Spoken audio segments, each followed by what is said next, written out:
श्रीहरी जगत पिता दूर करीतो व्यथा ऐक सत्यनारायणाची कथा ऐक सत्यनारायणाची कथा ऐक सत्यनारायणाची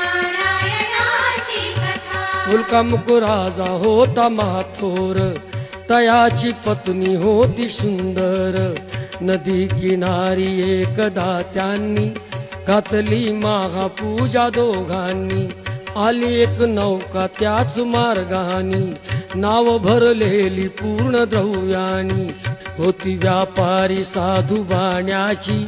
रीत पाहण्यास आला पूजनाची